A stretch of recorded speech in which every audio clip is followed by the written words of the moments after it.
now, here are your hosts, Janet Kira and Dr. Sasha Lessin.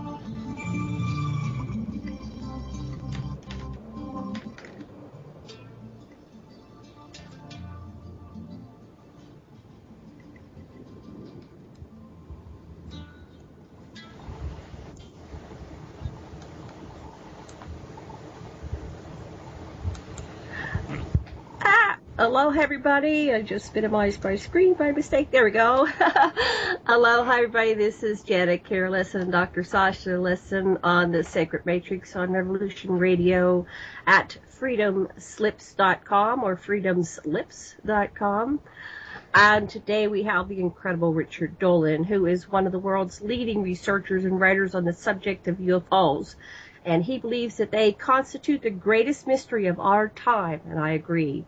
He is the author of 2 volumes of history, UFOs and the National Security State, both groundbreaking works which together provide the most factually complete and accessible narrative of the UFO subject available anywhere. He also co-authored a speculative book about the future, AD After Disclosure, the first ever analysis not only of how UFO secrecy might end, but of the all-important question, what happens next?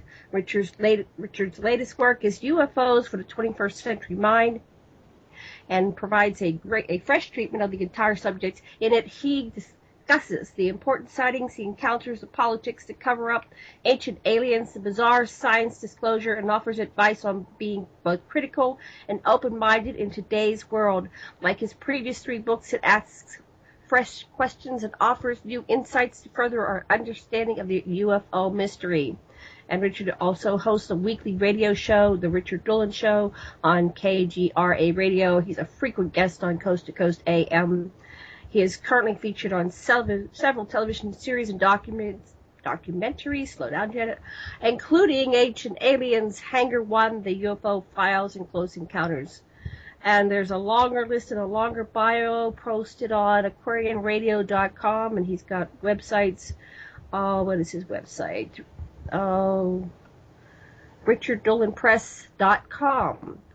And before we bring on Richard, Sasha, Dr. Lessin, what would you like to say? Okay, now that we have Richard Dolan here, I find it useful to have 3 categories of things we discuss. One, the stuff is that we have strong evidence for. Perhaps that's the 1 beer category. Then likely speculation, the 1 joint category. And since he's read everything, I'm going to ask for a 2 joint wild speculation. And I know that you probably will feel comfortable. He's immersed himself in so much data that I really want to hear the wild speculation as well as the likely and the strongly evidentiary. And Richard, I've seen you evolve, learn, grow. You're just an incredible person. I greatly admire you, and I'm so excited to have you here and want to hear what's the latest and greatest. I saw you at Contact in the Desert, and you were awesome, awesome, awesome.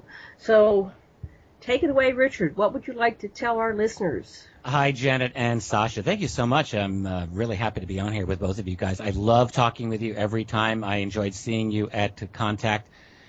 And, I keep myself very busy. I've, as you mentioned, I've been immersed in the world of the UFO phenomenon for a little over 20 years now. And I tend to take a factual approach, at least in my some of my more serious works, my 2 volumes of history, definitely factual, archival to base research.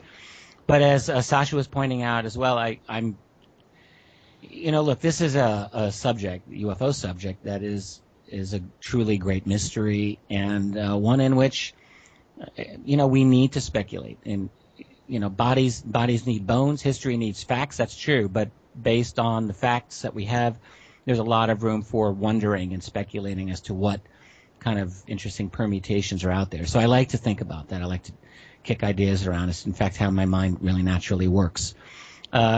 I think I have a natural curiosity about a lot of things, and the book that I'm working on right now is actually not a UFO-related book at all. It is a book on the history of false flag operations, primarily in the 20th and 21st century. I'm doing that. I'm trying to make that a comprehensive work, and maybe if we have time, we can kick that around as well. So Yeah, I mean, I'm hear about very a history and politics sort of thinker. I've gotten into the fascinating mystery of UFOs, but I've never left history and politics either. Mm-hmm. Well, the false flag thing really gets to me, and I'm just wondering how many of these world-shattering conflicts that we've been in have, for example, the story that Roosevelt ordered the fleet in Pearl Harbor to be not to be in defensive position, even though he knew Yamamoto was coming. So that there would be plenty of casualties, and that we could bomb the Japanese, and Hitler would declare war on us, and then Roosevelt could save Britain, stuff like that. Right. So, there's something to that. I mean, if you want to jump in on Pearl Harbor, hey, why not? I think that's you wouldn't technically call that a false flag, because after all, the Japanese did in fact bomb Pearl Harbor. It's not that the United States did it and blamed it on the Japanese. But your point is very well taken, in that there has been an argument over the last couple of decades. It was ridiculed at first, and generally speaking, academic historians in the U.S. do not they don't go there too much, but there is a small and very persuasive, or at least a very vocal group of academicians who do believe this, and that arguing that the U.S. had cracked the Japanese encrypted codes, which they did, and had the knowledge that the Japanese were planning this attack was available to American intelligence. And so the question is, did they allow this to happen? There's certainly ample motivation. The United States public opinion at the time was dead set against any kind of intervention in either Pacific or European wars. Roosevelt was committed to support for the Allied powers, basically Britain. So, having a pretext was critically important, and Pearl Harbor obviously was that. What I would say about false flags in general is that they are a part of our world today. They are kind of a structural part of our world. In other words, the way that what we call the modern world has evolved has almost demanded the creation of false flags. And just basically speaking, I would say there's a couple of key things that force this upon us. One is that we've gone into an era in which wars are considered immoral, really since World War I. So we have a situation where, the League of Nations and then the United Nations would say, wars of aggression are immoral. And that doesn't stop nations from wanting to have war. So you start to have pretext for engaging in them. And then the other reason false flags are becoming ubiquitous is the sort of pretext of democracy. And I say pretext, the veneer of democratic institutions. In other words, there's very few nations in this world anymore that at least don't pretend in one way or another to be democratic. I mean, a few. Saudi Arabia doesn't pretend, North Korea. But most nations actually will pretend that they are democratic in nature. And what that means is that there has to be at least a pretense of paying attention to public opinion. And so for certain things to be justified, it's become more and more necessary to corral the public in a certain way, to control them, right? And, through propaganda, through lies and spin, and the ultimate weapon in the propaganda toolkit is the false flag. So it's kind of part of the way of the world. And what I've also said in our modern world of the 21st century, if there were a false flag Olympics, the United States wins the gold medal hands down, and there's reasons for this. Yes. It has to do with American geopolitics internationally, and also America as the leader of globalization. So you really need to clamp down domestically on dissent, and for that, false flags are very helpful. And then you need to have pretext for regime change and wars that can never otherwise be justified. False flags are useful for that. So the U.S. really runs that, and U.S. also has domination over global news media, which really helps. You've got to have control over the message. So all of these come into play, and then the development of high-level covert op teams, which is now out there. And in other words, it's very difficult now to see when something big happens in the news. Like, is it a definite false flag? Is it something where a government or an intelligence agency kind of allows something to happen that they know is going to happen? Is that considered a false flag? I would say kind of yes. There's this spectrum. We've got so what I'm trying to do in this book, and analytically at least, is to help it's not simply a list of like the last 100 false flags that I think were false flags, although I deal with them. But I think more important, to be honest with you, is to have the proper analytical framework for grasping this phenomenon and seeing all the nuance now that has become. False flags aren't the same as what they were when Germany invaded Poland in 1939. That was a false flag too, but they're much more sophisticated now. And this has been part of my method. My mission is to kind of explain that sophistication. What do you look for when you're trying to determine whether it's been, staged or not? Well, that's an interesting question, Sasha. So ultimately, every event requires investigative journalism that's really going to look for problems. But I think we can almost kind of create profiles of a false flag. They say they talk about racial profiling. Well, I would talk about false flag profiling, and there are certain things that a false flag is likely to have, and if it has many of these things, then we need to start looking a little more carefully at it. So one thing right off the bat, it's a high-profile event. Typically, it's something that's traumatic, either a mass killing, major threat. It's usually something that I find is symbolic in one way or another. In other words, you've got look at 9/11. You have an attack on the United States financial center, the United States military. These are some symbolic targets, and you see this in other parts of the world too, where a lot of the targets are symbolic. But what you often will see is like instant media saturation running simultaneously on a major news stream. But with initially, like in the first day or two, you will see competing narratives out there. Typically, you look for local news affiliates that will have different information than what consolidates over the next few days. Like in the case of shootings, you'll have reports initially that may point to multiple gunmen rather than one. This happened in a number of the shooting cases, whether Aurora, Colorado, San Bernardino, or like in the case of 9/11, competing narratives that say that one of the planes was shot down, rather than taken down by patriotic passengers. And what you find is after a few days that those competing narratives go away and an establishment narrative comes in. The case becomes quickly closed. A patsy or someone is found, cover story is offered. You get a unified media blitz. No other opinions are offered, and usually the patsy's either killed off or he's captured and never seen again. Like in the case of the Boston Marathon, you get one brother is murdered right on the spot, and then the other one is taken off to a kangaroo court, never seen again. Then you see slogans.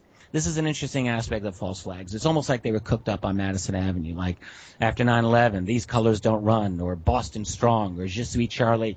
This Je suis Charlie, you have to wonder, within a day or 2 days, you have thousands, maybe millions for all I know, thousands of these signs, Je suis Charlie, exactly manufactured at the same facility. Boom, they just go right out there. It's like, boom, someone's ready to create these slogans to help create emotional buy-in to the event. What you often will find, I think most significantly with these, is that there's a narrative that immediately comes out, corporate media narrative that will demonize the target group one way or the other, but then basically promote a solution to prevent future atrocities. Usually these mean greater police state measures, march to war, and so on. So you have a media that promotes a problem, guides a reaction, offers a solution, and it's like right out of the bat.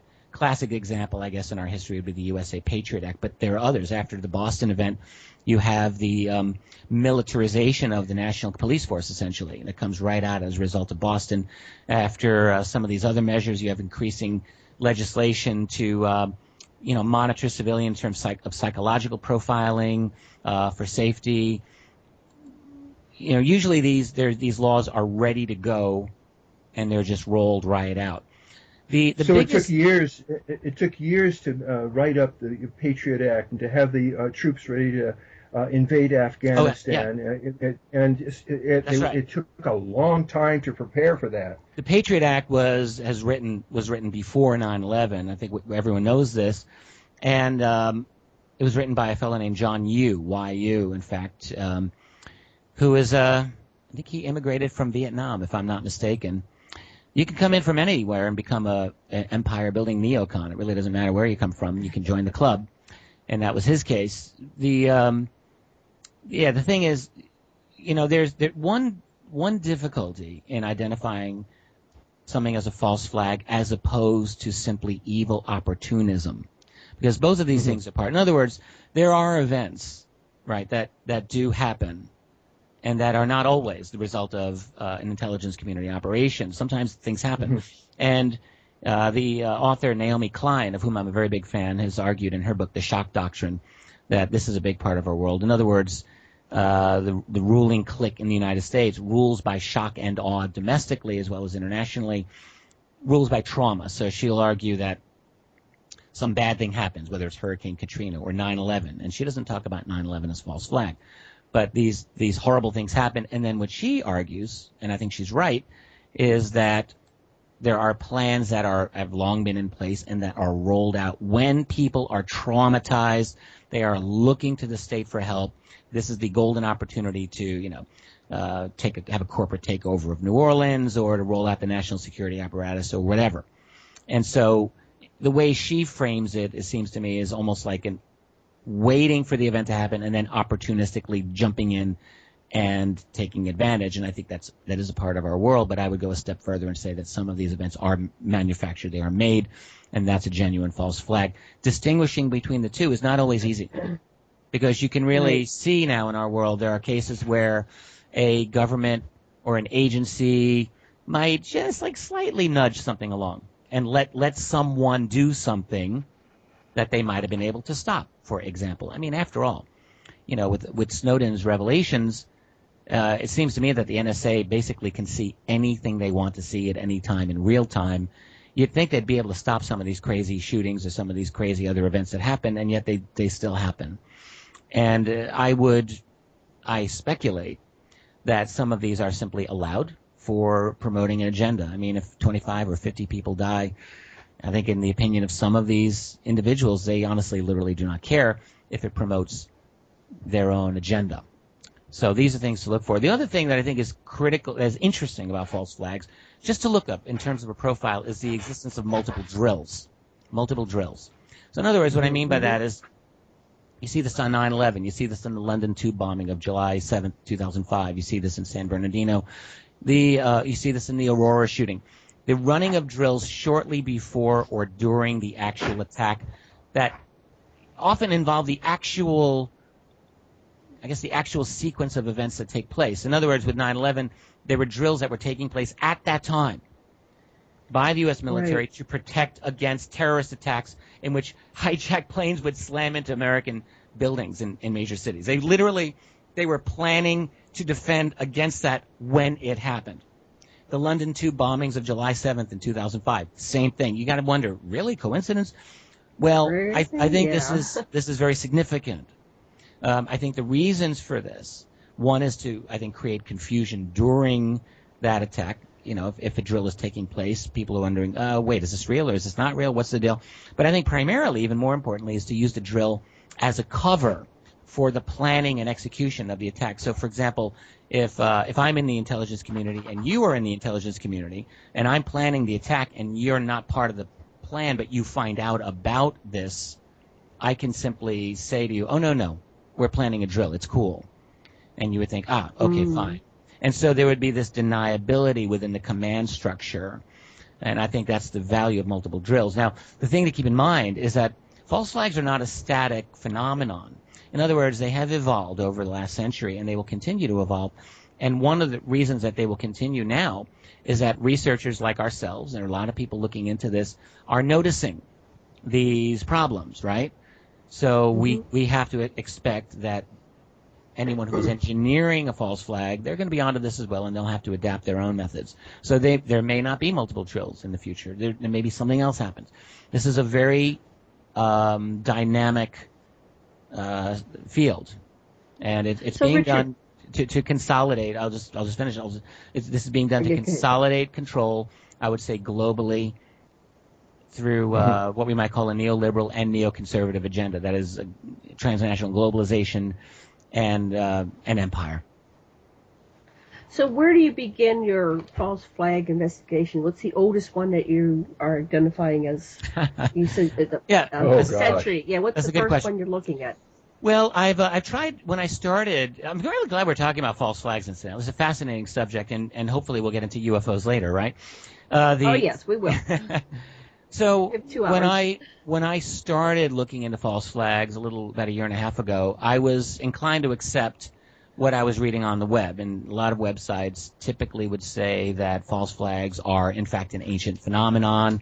Many of them would cite the burning of Rome and the Emperor Nero, who did in fact blame the burning of Rome on Christians, who were a new minority group at the time, very unpopular for most of the Romans, in fact. They're weird cults, essentially, is what they were seen as. And it is true Nero did blame the burning of Rome on the Christians, and there's no evidence, really, to attribute that to them. And they said that's a false flag. I'm hesitant to call that a false flag. From the Roman historians back then, there's, I think, four or five sources. I've looked at them all. And I don't see this. It does seem to me that Nero was well out of town at the time it began. It's always possible. I see this as a piece of opportunism by Nero to blame the Christians and then to use the burning of Rome to justify the building of this ridiculous palace. When you go, even if that was a false flag, it would be an outlier. It would be an exception to the rule. False flags are not a part of the ancient world in general, and there are specific reasons why they are not. The ancient world had a different structural reality to what we have in our world today, and it wouldn't create false flags as a rule. Ancient culture in general would have considered false flags actually a breach of honor. There was a code of honor that would exist. They'd go to your town, they'd kill every man, woman, and child in sight. They wouldn't have any problem with that. But a false flag would be a different sort of a thing. The first real identifiable international false flag that I could find was actually as late as 1788. It was done by Sweden, believe it or not, against Russia. Crazy story. It's fascinating. Essentially, the Swedish king was persuaded by Britain and Germany and the Netherlands to have a fake attack against him by the Russians. They wanted to justify a war with Russia. The English were fighting Russia down in the Crimea region, on and off, and they wanted to divert the Russians. So what they did, the Swedish king was not a bright man. He was easily persuaded. He actually got the head of the Royal Opera House in Stockholm to manufacture Russian Cossack uniforms and to then stage an attack on a border town between Sweden and Russia. Back then, Sweden controlled Finland. And it actually kind of worked. It's funny. Back then, just as now, there were truthers, I guess you could say. There were people who did not believe that this was a genuine attack. But they were a minority. Basically, there was a rudimentary press in Sweden at the time which parroted the government line: "We've been attacked by Russia. We must attack back." And that's definite false flag. Sweden got their butts kicked, incidentally, in that war. It was a bad idea for the Swedes to take on the Russians, but there you go. You get real false flags. The true era of false flags, I argue, begins after the First World War. All right, after Europe is militarized, after much of the world becomes militarized by that horrible conflagration. And you start seeing false flags by basically the fascists or the dictatorships. So Germany and Japan do false flags in the 30s. Russia, the Soviet Union, does false flags through the 30s. And this is like the Reichstag fire and the invasion of Manchuria was false flags by Japan and so on. And the Russians did a false flag against Finland in World War II. These are military actions. The Pearl Harbor event is a little different, but definitely it's a sneaky and it's a mysterious event, and I think it's a quasi-false flag. But the main thing is... yeah, go on. I was just that there's several authors, Kasdan and others, have said that it's since Operation Paperclip, where the top Nazis, Allen Dulles brought Nazis into the CIA, right, and the scientists were brought in, that this initiated a hijacking of the timeline, so to speak, as though we were always a democratic, upfront, not a sneaky kind of a power, but I don't believe that, and I just wondered what your take on was the Operation Paperclip the real changeover for the clandestine operations of the United States? I would say Paperclip was, in a sense, a kind of swallowing of a poison pill by the United States. Yes, I think that I would argue that Paperclip involved a lot of different things. First of all, it did involve the importation of a lot of the Nazi scientists and the scientists and intel guys. So it was spooks and scientists. The scientists, I would say, were a little bit more highly prized, but so were the spies. And in the attitude of the Americans post-World War II, the unfortunate fact that some of these Nazis were irredeemable, unrepentant Nazis was, maybe not the best thing, but hey, they had a lot of information on the Russians, and we need that. Or, hey, they have a lot of really good science that they've done due to their horrific experimentations during World War II, or whatever. Some of the Nazi scientists some of them were genius-level people. They were highly coveted. Mm-hmm. So, but what I would say, a couple of things. First of all, with Dulles, you mentioned him. Alan Dulles was personally responsible for bringing in the entire intelligence operation run by a guy named Reinhard Gehlen, who ran Hitler's Abwehr, who ran all of Hitler's intelligence agency during World War II. Gehlen was an expert on Russia. He was an expert on the Soviet Union, and Dulles absolutely wanted Gehlen brought into the fledgling CIA operation, which he succeeded in doing. Interesting thing about Gehlen's operation, they were not the official West German intelligence agency. There was the Bundesnachrichtendienst was the official, but everyone knew that Gehlen's operation was the real deal, and they had way more status. But the fact is that you had these hardcore Nazis brought into U.S. intel, brought into U.S. scientific R&D within the military, and there were definite relations between those Nazis in the U.S. and the Nazis that were in South America. This has been really studied, I think, very definitively. People like Joseph Farrell, I think, have really nailed it, and others, indicating you had this really a global Nazi post-World War II Nazi communications network that they had a lot of money because they stole billions of dollars worth of gold out of Germany at the end of World War II, known as the Rat Lines. They maintained their power very covertly after the war, and I do believe they had a poisoning of the United States, intelligence community. The U.S. intelligence community would have become evil on its own, just by virtue of the fact that what the U.S. was trying to do after World War II. The U.S. owned all the money in the world, and they wanted to maintain that disparity, and that was their explicit goal. So anytime you're trying to do that, it'll force you to do evil things. But I think bringing in these Nazis did not help the matter. That's my take on it. Can we put a bookmark here and go back to the UFO stuff? And we can always come back to this at the end of the show. But I love talking about UFOs. That's my number one love. So yes, let's do it. Are you done? Are you complete for now, Sash? For now. Okay, we can always come back. I hope I'm having a good time here with you guys. This is fun. Me too. I am too. I wanted to talk to you so many times during the conference, but you were like the rock star, and then there was always a bunch of groupies around you, so I never got in there. Oh, really? One time. Oh yeah, that's okay. Someday we'll sit down and have tea or something or coffee. I'm really curious about your current perspectives on the abduction contactee phenomenon. And then the last time we talked, you weren't really talking about ancient aliens too much, and now you're on ancient aliens and all that stuff. Or at least the last, I was looking up our shows. I couldn't find one in between. It was actually 2014, I think, the last time we had you on, which is a shame. We've got to have you on at least once or twice a year. Let's start with the contactee experiencer phenomenon. What are your current thoughts, ideas, whatever? Well, thank you. I've recently been trying to look at the various explanations for the UFO phenomenon in general. Everyone's heard of the extraterrestrial hypothesis, and there's different variations of the extraterrestrial hypothesis. I had to name some of them myself because I don't think they had names. The Buck Rogers variant, the ancient astronaut variant, the space brother variant. And then you've got different other hypotheses to explain this, whether we're talking about, the straight-up skeptical hypothesis, just as it's all a big mistake based on faulty evidence, or the psychosocial hypothesis that has a very good argument as well, saying that the human mind creates this phenomenon which conforms to our cultural and psychological expectations. There's something to be said for that. There's an interdimensional hypothesis which says that these entities, these UFOs and aliens, are actually interdimensional, maybe conducting their own psychological operation. There's an inner Earth one, too. Absolutely.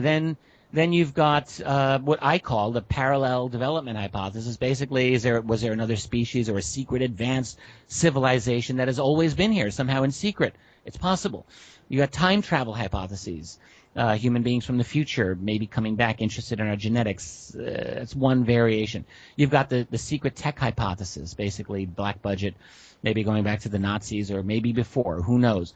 There's my favorite interesting new hypothesis that I've been exploring, I guess I would call, is called the simulation hypothesis, which simply means that we are artificial and sentient algorithms within a comprehensive virtual reality simulation. And that's kind of a mind-blowing thing, and there's something to be said for that. When you look at all of those, the extraterrestrial hypothesis almost seems a little boring. You're thinking, wow, people coming in from another planet in metal spaceships, can we do a little better than that? So having said all of that, I'm trying to look at all of this with as fresh a mind as possible. I would still suggest that an extraterrestrial hypothesis still makes a great deal of sense when we look at a combination of things: officially documented cases, alleged encounters with beings that people attest to many, many times. In other words, experiencer testimony and research. I think a lot of these do point plausibly to some kind of extraterrestrial presence here on Earth. So relating to those cases you're asking about, Janet, I would say that, yes, I'm very, very interested in contact cases. In my journey into this field, I don't consider myself, strictly speaking, an abduction researcher, but I can tell you I've talked with many scores, maybe hundreds of people who have had apparent abduction experiences, or, if not abduction experiences, bizarre one-on-one encounters with beings who just do not seem like they are from here. So some of them look totally human, but they don't seem human. I've run into some of these very bizarre cases. I'll mention one right off the bat. I had a couple of these where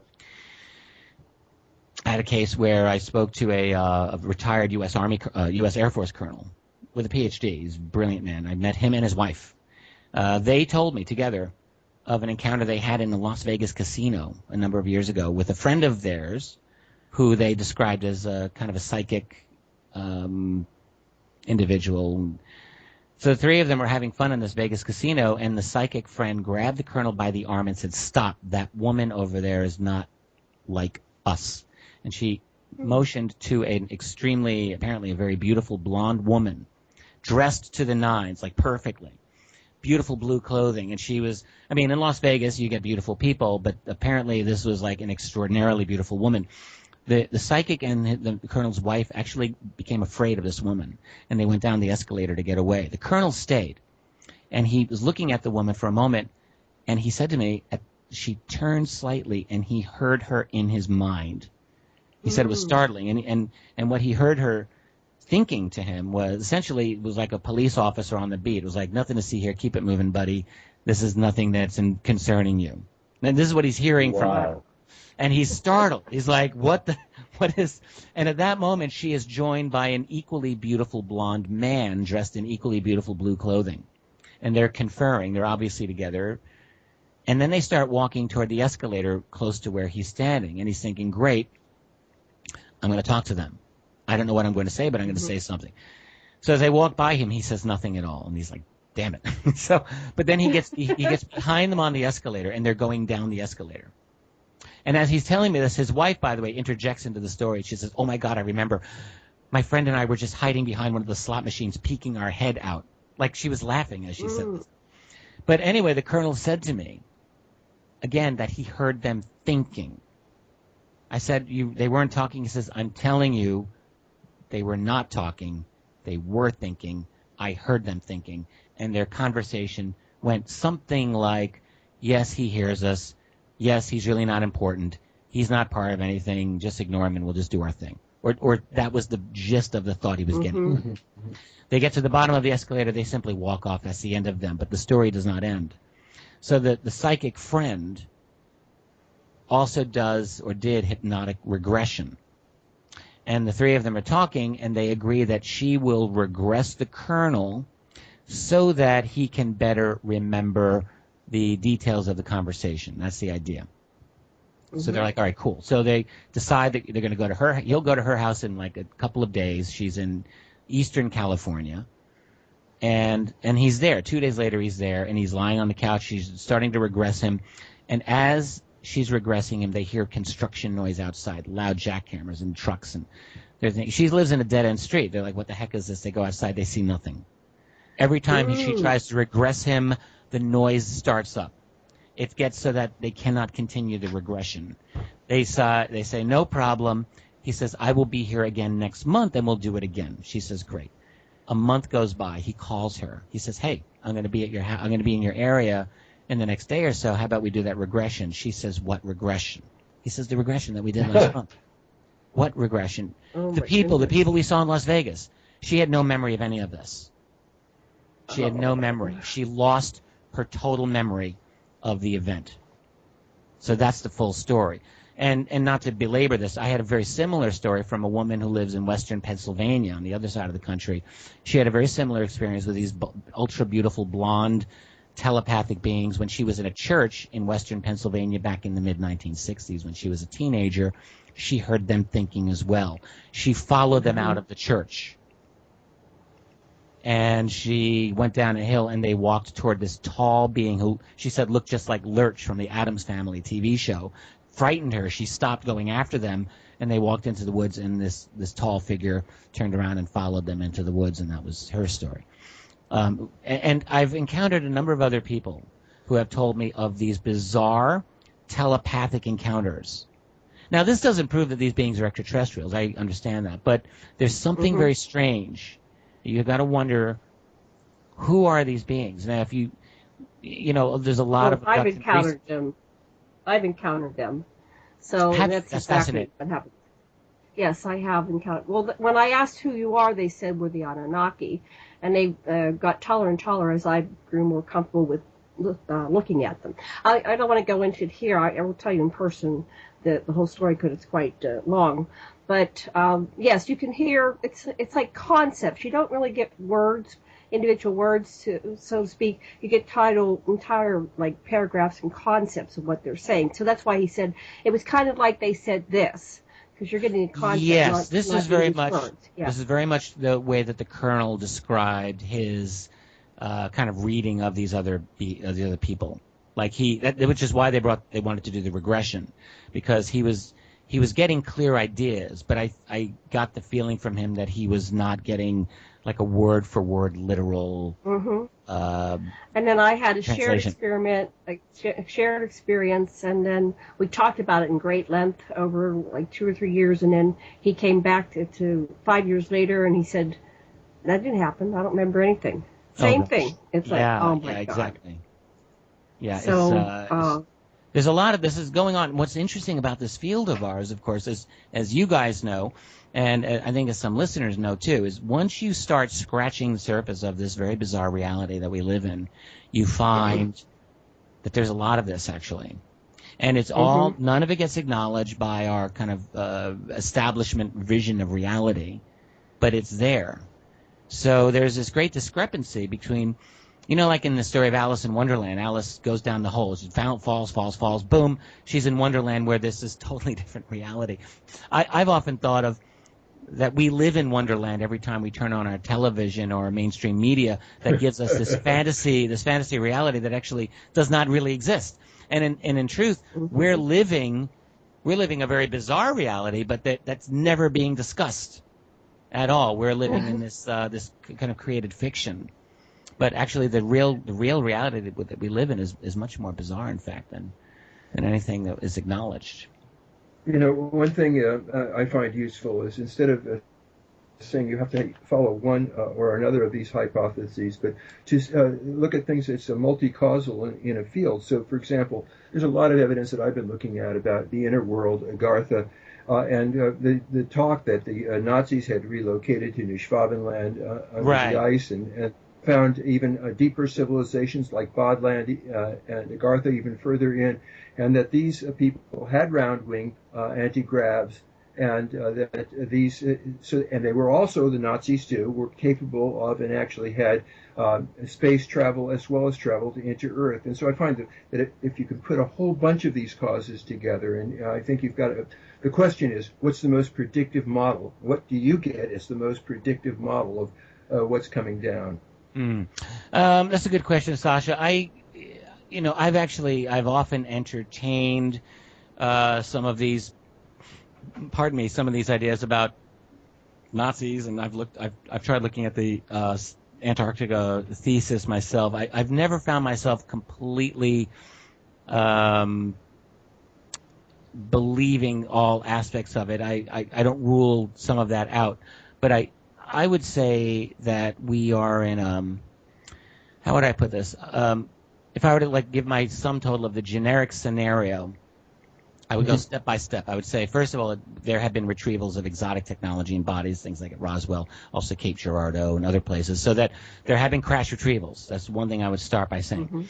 And these have been kept secret. It's been very, very important to keep this secret because the technology is revolutionary and would disrupt our society. On top of which there have been, and this is absolutely documented, no question about it, there have been significant classified engagements by the military with these objects. In other words, there's trouble in paradise. So that not only did we recover something, but it wasn't a one-off. They're here, they're doing something. Someone is flying around doing things that are not supposed to be the case. So with that, those two factors require the necessity for absolute secrecy on the part of the powers that be. That's their conclusion. They're like, we cannot discuss this. This is too revolutionary, too crazy. So that requires basically the creation of a totalitarian system. Control over the media, control over academia, control over science.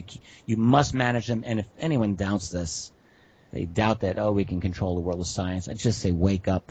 Study this. Study how media is controlled, how academia is controlled. It's not that hard. You create black budgets, that is secret classified spending, that is an end run around constitution and legality, criminal financing, illegal financing, that is drug trafficking, banking fraud. All of this stuff creates money by which to manage these programs, because you can't just go to Congress for them and have them approve that. That's a great way to give the secret away. So you have private slush funds, and that creates runaway secrecy that is fundamentally privatized. We don't really have public government anymore. That doesn't exist. So what we have is government that's run by private money. I think we can all see this. This is also the case with the UFO secret. Private money dominates, and they are involved in creating secret tech programs, i.e., how to create your own flying saucer, how to go off-world. Yes, I think they're absolutely working on that, and I think they've made breakthroughs. They're also working on weaponizing these technologies. They're military, after all. They want to create new electromagnetic frequencies and everything else related to that, which leads to what I have often called a breakaway civilization, that is a classified world that has gotten so advanced, basically on steroids, with ET technology tossed in, that they've made breakthroughs in science and tech that have taken them fundamentally beyond our own civilization, with breakthroughs in energy, breakthroughs in propulsion, breakthroughs in science and cosmology. And that doesn't mean that they're all living on the moon, but it does mean that maybe they can if they want to. I think the action's still on Earth. This is Earth. We've got life here. We've got all this genetic diversity. I think this is a much more interesting place than Mars. So I think there's still the action going on here. But yes, I think that exists. I think they are desperately attempting to catch up to these others, whoever these others are, hiding all their breakthroughs in energy and propulsion. I think they're paralyzed in terms of the whole disclosure issue. And I've had email exchanges with some of these individuals, I think, who have really said to me, look, you talk about disclosure, but you have to understand, we are absolutely terrified of going to prison. Because if this comes out, people can talk all they want about, oh yeah, we'll give you immunity, but we'll believe that when we see it, that the pitchforks and torches will still come out from some people, and They just are, the CYA rule applies here. And I think more fundamentally, they're terrified of a global transformation that will definitely occur if this secret comes out. I mean, look, you think, if the president were to say, if people talk now, oh, Hillary Clinton will disclose. Well, I'm not ever going to believe that. Do not believe that. And my very good friends and colleagues, Greg Cameron, and he believes it. Stephen Bassett believes it. I do not believe it. I respectfully disagree with them. If any president were to bring this out, how long would it take before independent people start saying, wait a minute, if that's real, then what do those flying saucers use to go from point A to point B? It's probably not fossil fuels. Whatever that answer is, implicit in a post-disclosure world is a post-petroleum world, because we're going to figure it out. And that transforms the entire global power structure. That transforms everything that the United States does, because it runs the world on the petroleum system. We're totally up for it, I know. But those people running our show, our puppet masters, I'm here to say, like, they're not interested.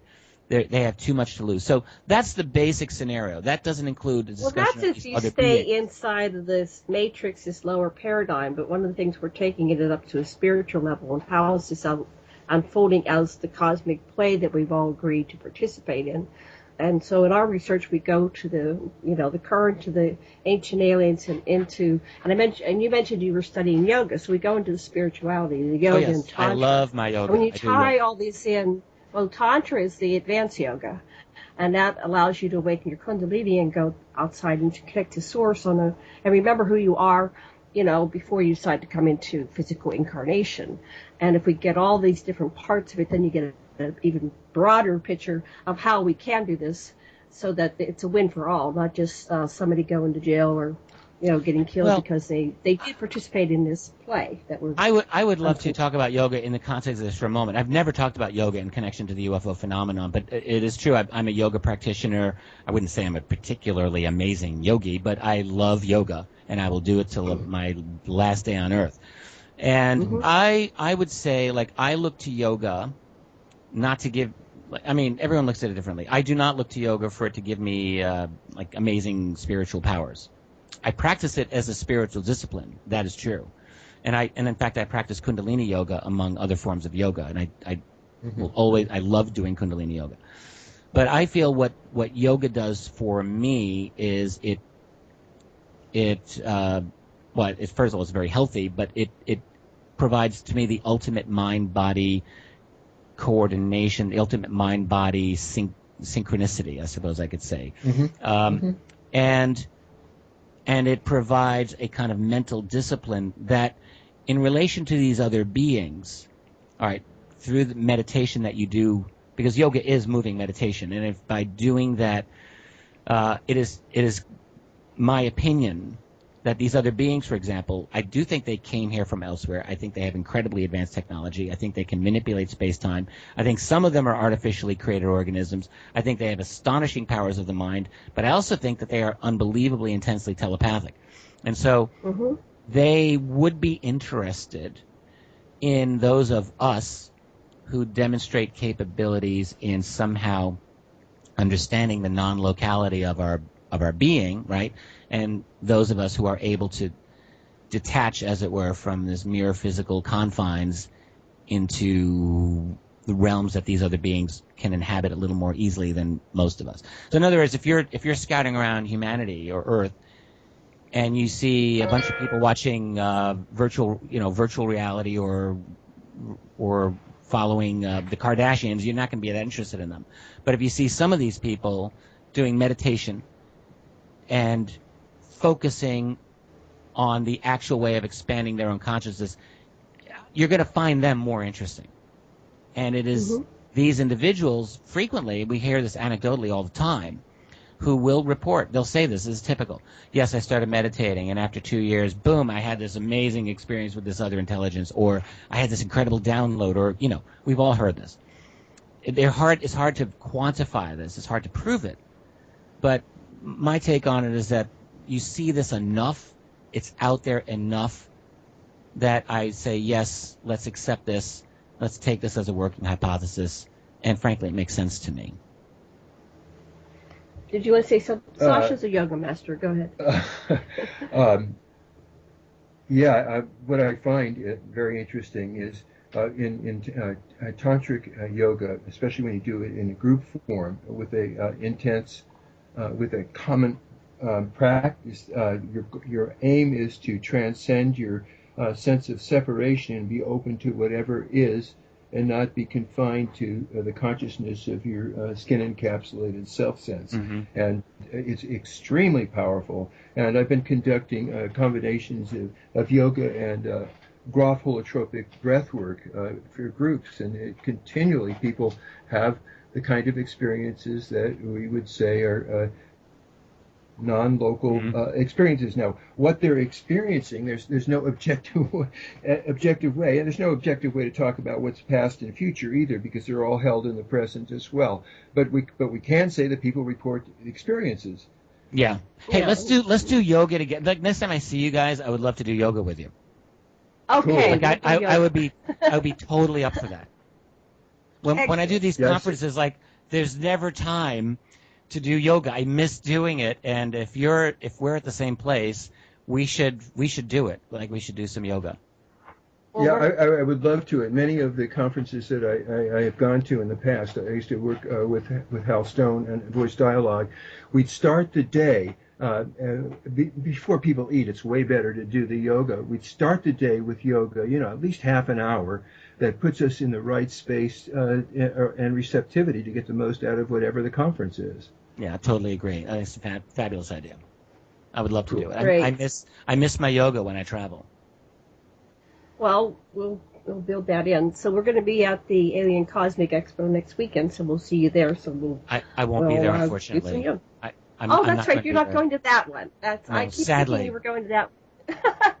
Anyway, we'll get you there next year. It's really right down your alley right now, because you are looking at the contact and abduction. You're looking at the disclosure phenomenon. Surprised that that didn't pan out, that they got you, but that's okay. We'll figure this out. You'll be there in spirit, because Greg Cameron and Steve Bassett are going to be there too. Yeah, and I'd like to sort of talk to the hypothesis that Bassett and Cameron have about disclosure, and if Hillary gets in, and whether Obama will do it or not.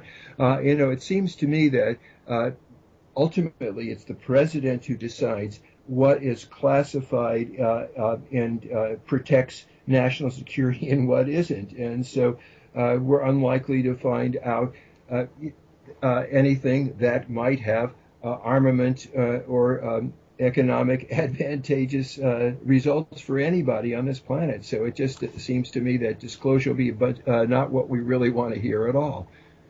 My fear about disclosure is as follows. There are a lot of people who talk about the so-called Operation or Project Blue Beam, which, as they argue, is a fake alien invasion using holograms and other types of fakery to convince the world that aliens are invading, and then to use that as an excuse to clamp down on a kind of global totalitarianism. I'm not a believer in the blue beam hypothesis, but I am a believer that disclosure itself can be used as a pretext to create global fascism. Now, we're already looking at the creation of global fascism. It's already really happening. But I could easily see, like, I don't believe that President Obama or Hillary Clinton have any motivation currently to disclose this reality, because it is, despite what Stephen says, despite what Grant says, it is vastly too disruptive to the power structure as it is currently. However, there is absolutely the possibility that if they feel confident enough to use disclosure as a way to frighten the world sufficiently to create a fear for a need for protection, then yes, then they will do a disclosure. They will, and here's the thing. Over the last 70 years, they have amassed an unbelievable quantity of UFO data. They've got it. And so how hard do you think it would be for them selectively to release what they want to release, essentially to scare the hell out of people, and then use that information, which would be true information, but it would just be limited, because it's easy to spin anything. to use that as a way to create a formalized, as opposed to currently an informalized, global fascist system. So I could see disclosure being implemented for that. Oh, okay. This is our commercial break. We'll be back in 3 minutes. Continued. To be continued. Talk to you soon.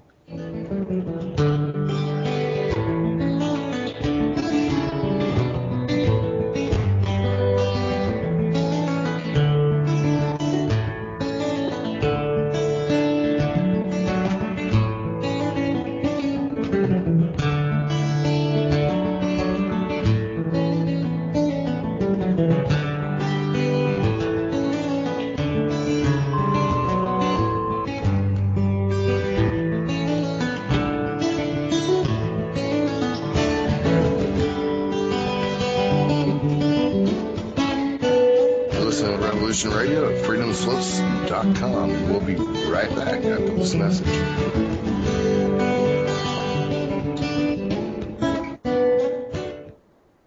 Tune in Tuesdays at 12 noon Eastern on Studio A to hear Tammy Adams share her knowledge of an unknown realm on Talking with Your Angels. Join Tammy as she uncovers hidden secrets about the spiritual world of angels, ghosts, and other entities that have been with us longer than we know. Tammy is a psychic, a teacher, spiritual coach, a leader in her field, and will be sharing her information and stories with you. So join us on Tuesdays at noon on Studio A. With Tammy's guidance, you'll find out who has been watching over you from the other side, and soon you will be talking with your angels. The opinions expressed on this radio station, its programs, and its website by the hosts, guests, and call-in listeners or chatters are solely the opinions of the original source who expressed them. They do not necessarily represent the opinions of Revolution Radio and freedomslips.com, its staff, or affiliates. You're listening to Revolution Radio, freedomslips.com, 100% listener-supported radio, and now we return you to your host.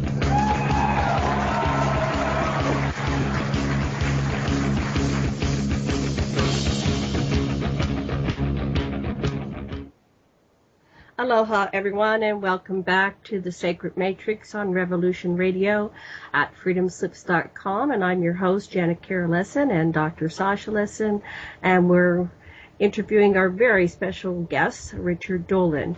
But before we get back to our show, I'd like to remind everybody to please go over to that donation button on freedomslips.com and do donate what you can afford. $1, $5, $15, $20, whatever you can afford to donate is greatly appreciated, and we do thank you very much for your donation.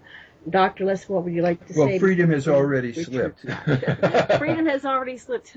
Freedom's just another word for nothing left to lose. What I find somewhat about in terms of the military, that I've read so many accounts of when our jets have fired upon extraterrestrial, perhaps objects, bogies, that they've been shot down, and many of our flyers have been killed. And so that it seems to many of us, to me anyway, that if whatever is running this technology wanted to overcome our military, or certainly our Air Force, they certainly could, and they haven't. So that's a really interesting kind of a thing. Anyway, I just wanted to add that. Go ahead. I just jumped back. I went away to grab a glass of water, and I missed the very beginning of what you said, Sasha. But okay. Yeah. You were saying that there were or were not many shootdowns of our pilots by these things. I've seen a number of pretty well documented shootdowns, and yes, one particular one that got to my attention was a guy who was ordered to fire upon a bogey, and somebody else was supposed to have loaded the weapons into his plane and did not, so he was unable to fire. His colleague fired and was shot down, and then the bogey did flips around him and flipped him off, so to speak, and then left without shooting him down. And he reported that he thought he was alive because he didn't fire. A lot of these events were documented in a book by the researcher Frank Ficino called "Shoot Them Down," and Frank did a very remarkable job of documenting these types of encounters back in the 1940s and 50s, when newspapers actually did a decent job of reporting news without anywhere near the censorship that exists today. So there were hundreds of cases that he documented that were in the press of aviation encounters that resulted in the deaths of pilots with unknown objects, quite a bit. So, yeah, I mean, and actually even behind the scenes, you get rumor after rumor, quiet sometimes, but they're out there dealing with the very confrontational nature between us and them, as it were. And I'd like to go back in time and visit the ancient aliens hypothesis. And what is your point of view on that, your hypothesis? And I see that you've been on Ancient Aliens television I've been on show, a few, right? Yeah, a couple of them, yes. Yeah. What do you think about the Ancient Aliens? I just shot 5 episodes for the upcoming season 9, so they still got me on there. I believe that we have a very, very big hole in our ancient history. So there are certain things about our ancient history that conventional wisdom does not explain. And then there are other things that ancient alien or ancient astronaut hypotheses I don't think are particularly credible, but there are definite mysteries. First and foremost, front row center would be the Great Pyramid. You look at the Giza complex. I have studied this, actually. This is one of the things that I've studied. And as have many, I'm sure you guys have, the Great Pyramid, in my view, is absolutely inexplicable in any sense that I can imagine in terms of how this would have been built by a society 2500 BC. It makes no sense whatsoever in terms of engineering, in terms of science, in terms of knowledge of the world. That pyramid, just by coincidence maybe, this most perfect creation of all time, is situated at the latitude and the longitude on which there is more landmass than any other latitude and longitude. You could literally say that it's at the center of the Earth on that basis. When you look at the size of the exact perimeter of that pyramid, there's certain very particular things about it that are in relation to the circumference of the Earth. And there's just so much more that I'm not thinking off the top of my head, but there are absolute areas of precision that are mind-boggling. So that you have to ask yourself, who built that? How did they build it? And I'm not saying that aliens built it. I'll leave that for Giorgio Tsoukalos, who says, I'm not saying it was aliens, but it was aliens. I'm not saying, but I do think that there was some highly advanced knowledge or agency that was behind it. And as well, I would include some of the other ancient sites, Machu Picchu, very probably, and a number of others. You got now interest in this, the so-called pyramid in Bosnia. I think that's interesting. And there are alleged, unconfirmed in my opinion, but alleged pyramid sites in China and elsewhere. All of these are interesting. I think that we're looking at a very probable ancient advanced civilization that was here on Earth, and what they were doing is another question. But there's a lot to look into there for sure. I guess I would speculate further. One thing that I believe, I can't say that I know, I believe that these other beings that are here, that are interacting with us, they have the ability to manipulate space-time, as I mentioned, basically to go through dimensions, what we would call dimensions. They have an interest in us. They have an interest in Earth, not just humanity, Earth in general, because they're often seen in very remote places, Arctic Ocean, in the middle of mountain ranges and deserts. And I think that they have been here on Earth for a very long time, possibly longer than we have been here. But they have a quiet presence.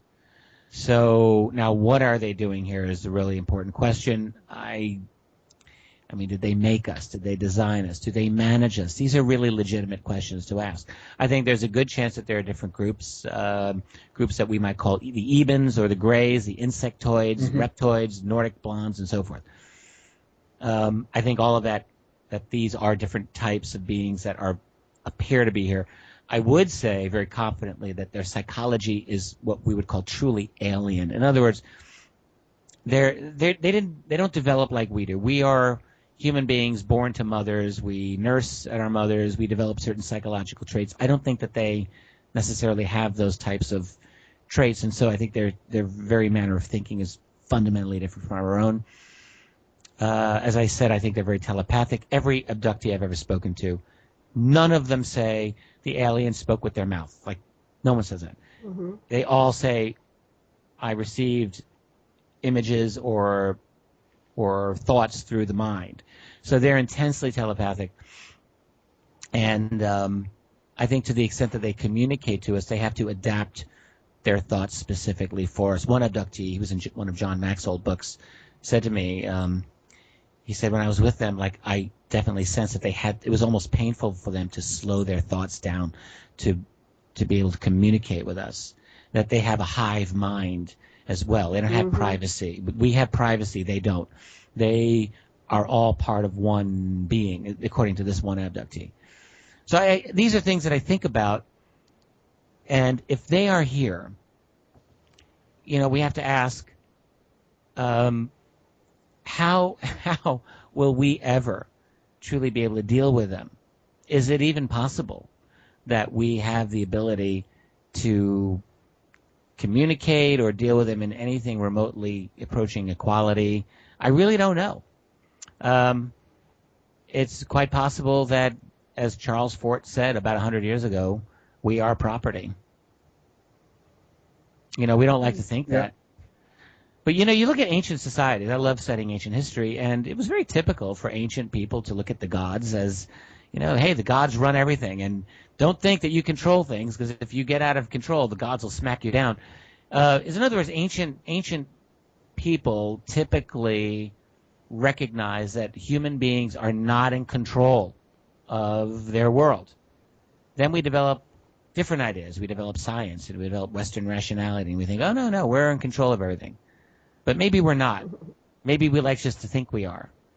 I often think of this idea of having these other beings here as almost taking us back to this kind of ancient understanding that the gods, as Shakespeare once wrote, we are, he said, as flies to wanton boys are we to the gods, they kill us for their sport. That was at the end of King Lear. Wow. I know, really powerful.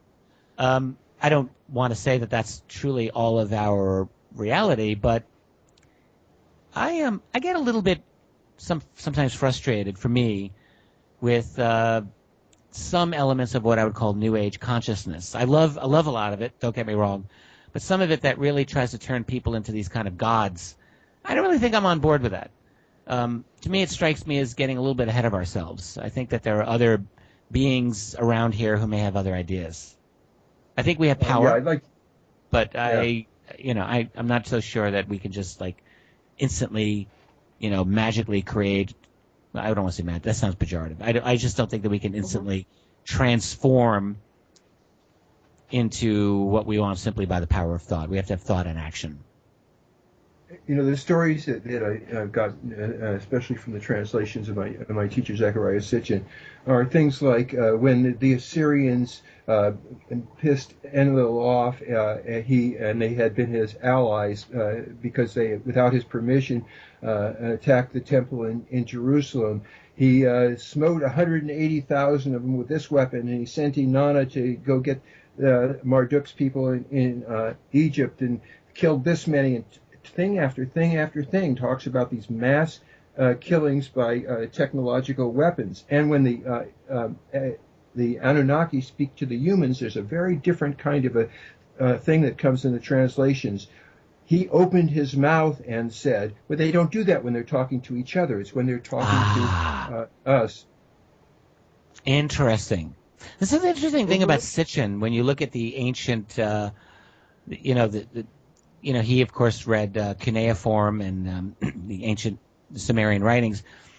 And the ancient stories that the Sumerians had, when you read them, it's just really crazy stories. The gods were involved in all of these activities. And what's, I think, fascinating about Sitchin is that he decided, essentially, he said, let's take the Sumerians at their word, and let's just look at these stories rather than seeing them as myth.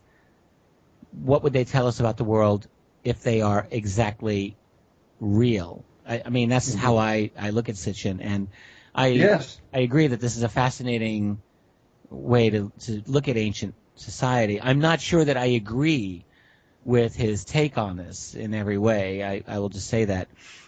I think it's very likely. My big question when I look at like Sitchin, he's talking about the world. The Sumerians are talking about the world 400,000 years ago, and my main question is, how is it that the Sumerians would really know this?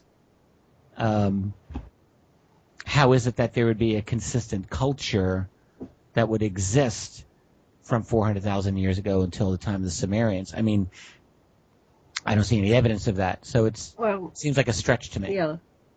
I see evidence of systematic propaganda and lying. First of all, the different Anunnaki who left records. It would be like you had if Trump and a ultra liberal were both to write the history of the world, you'd get something very different. And sure. I think that the Anunnaki dictating, a mere 6,000 years ago, stuff that happened way, way before that, left out all kinds of things that they just did not want their peons to know about. Sure, Yeah. but I think that's quite reasonable. That's a reasonable hypothesis. What we do is correlate, like Michael Cremo, Noah Kramer, Zechariah Sitchin, Lawrence Gardner, Neil Freer, and the Bible. And if you look at this as literal, then a whole other history emerges, and that religion is the original propaganda to control, manipulate all humanity psychologically, emotionally, and spiritually.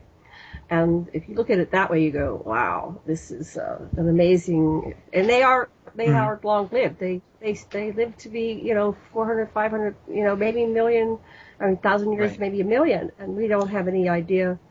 I mean, we're just like June flies. So how do we get the greater perspective when we're just coming in for this little dance for 50 or 100 years? The cultural anthropologists say that it's conveyed multi-generationally rather than individually.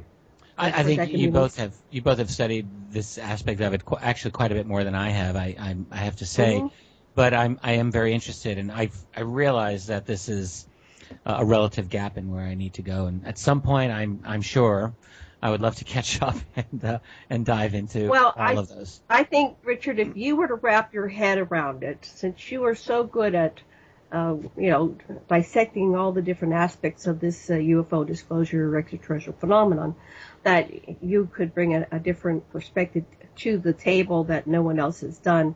And I really encourage you, we'll send you, I'll have an experiential book and 3 Anunnaki books, and that's kind of what we have up till now. We still have another 2 or 3 books to get out there, but text me your address later, and I will send you those. And tell us what you think, because thank you very much. I really appreciate that, and this subject of ours is so rich. It is so diverse. You could spend an entire lifetime in any one of the subsets. You could spend your whole lifetime studying abductions. You could spend your whole lifetime studying the politics of the cover-up. You could spend your whole lifetime just like getting a sense of the case history of the 20th and 21st century. There's thousands of cases. You could spend a whole lifetime looking at the ancient aspects of it, and on and on and on. You could spend a lifetime trying to study the advanced propulsion technologies. And this is why the UFO subject is so unbelievably amazing. And when you think it is a cutting edge on so many of these subjects that are truly transformative in terms of how we understand ourselves. So I would just say to any skeptic who thinks UFOs are silly, ask yourself, if there's any subject that hits on so many leading edge areas, how could that not be of profound significance? Mm-hmm. Which the UFO subject really is. It hits on everything of importance. So the other thing is the contactee. Someone needs to grab that one and correlate this information, because I know they're trying to do it at that Edgar Mitchell Free website, but it's kind of just not real organized, or it's struggling to get organized, and that, I think, is the key to what's going on here, to correlate that information and what's going on with the experiencers. And no one's really doing it to that degree. They're writing their little book, their little stories. have China and the news. I'm very interested in the work that Grant Cameron is doing in that regard. I think Grant has decided to throw himself into that, and there are other people as well. I find it very interesting. The issue that I have, I guess, as a historian and as someone who I strive mightily to be as factually driven and evidence-based as I can. It doesn't mean that I throw everything out that doesn't rigorously fit that, but the question really arises when someone claims that they've had contact, right? So if someone claims that they've had telepathic contact with an entity that they can't see, and one hears this frequently, we're naturally led to ask, well, that's great for you. I'm sure you believe it, but how do I become confident that this actually did happen to you? I mean, we're really in a situation where it's difficult to confirm some of these events. Do we choose to believe everyone? Do we choose to believe some people and not others? If so, what's our criterion? And when you look at the history of something like channeling, just as one example, when I wrote UFOs for the 21st Century Mind, I did my own survey of the history of channeling in the UFO field, just to get a good sense of it. And what I found was, you have channeling back in the 50s with Ashtar Command and the AFA channeling of Francis Swan in New England. And then right on through the 60s and 70s and 80s and into Barbara Marciniak, who's channeling the Pleiadians in the 1990s and on.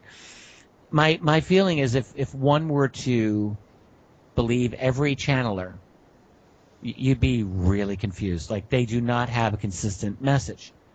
Back in the 50s, some of the channel messages were really dark, scary.